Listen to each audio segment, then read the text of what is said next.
Joined by Tom Hayes, Chairman and Managing Member, Great Hill Capital. Tom, thank you so much for joining us today. Let's start out with this 90-day pause that we're getting between the U.S. and China. I think this caught a lot of people by surprise because many I talked to weren't expecting to see this fast. What's your reaction? Yeah, we expected resolution. We didn't expect it this quickly. It's unreal. And right now, it's exacerbated by the fact that the phrase of the day is called trapped bears, okay?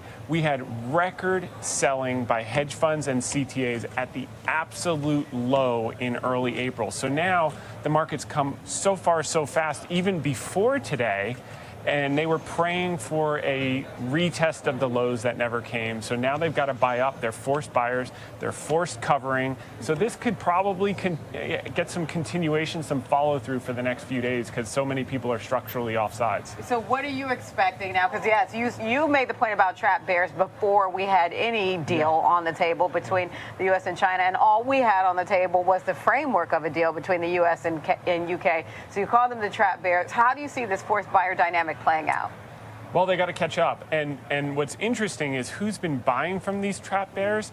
We have a record amount of announced buybacks from companies, $665 billion. So they're buying. These poor guys are trying to cover their shorts, trying to catch up, trying to chase up the rally. So my guess is this is going to continue for a few days. They're going to force them in after a huge move off the bottom, even before today. And then we'll probably get a little bit of volatility as people digest, like, oh, we've got 90 days, et cetera, et cetera. So expect a little short-term material follow-through, but it's very interesting.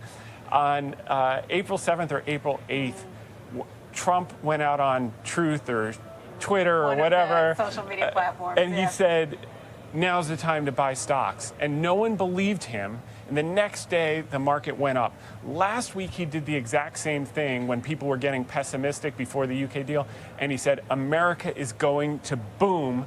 And he also referenced stocks. So if they say, you know, everyone's looking for the Fed put and the Treasury put, the Trump put is real. He's paying attention. He listens to people.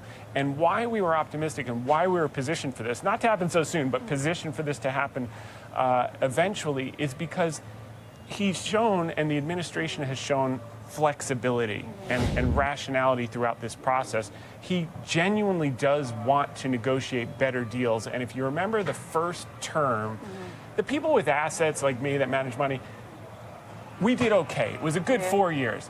The everyday people that work every day, the middle class, the lower middle class, they did better than ever during those 4 years. And that's what President Trump wants to see. And it's deals like this and initiatives like this that is going to create that. You won't see it in a week, but over the next few months and couple years, you're going to start to see that middle class boom.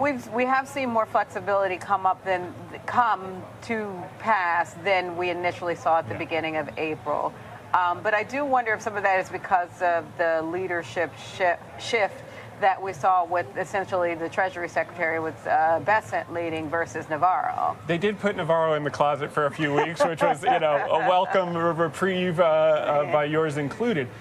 However, I will say, Lutnick did get the job done with the UK, and that kind of paved the way for positive talks with Bessent over the weekend. So I got to give credit where credit's due, and President Trump has made no bones about it. He wants to be recognized as one of the greatest presidents in history.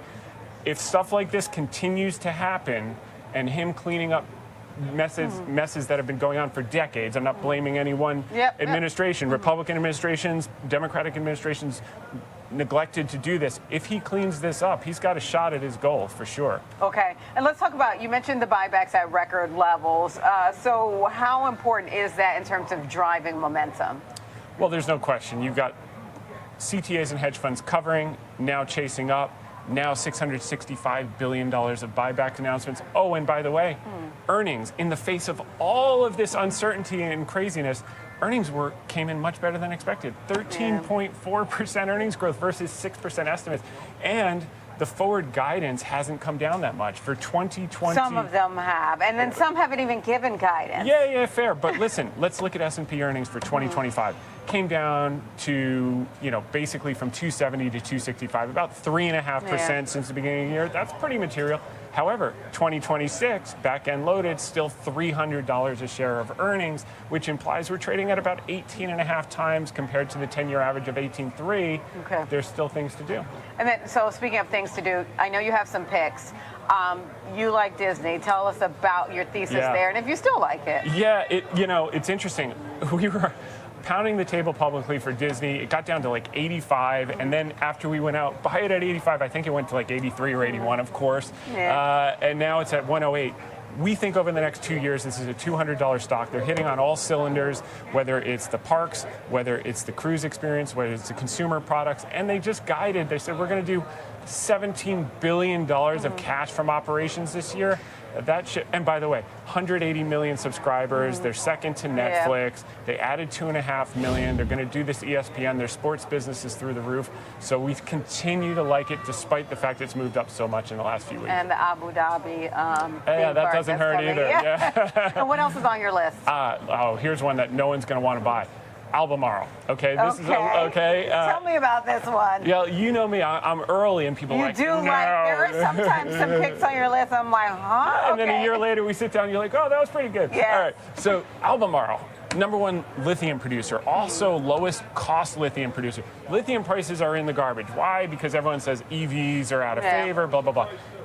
China is 60% of the EV business. It's not a natural market. It's a government-subsidized market. They have an initiative. They're going to continue to grow. They grew EV sales 38% last month in China.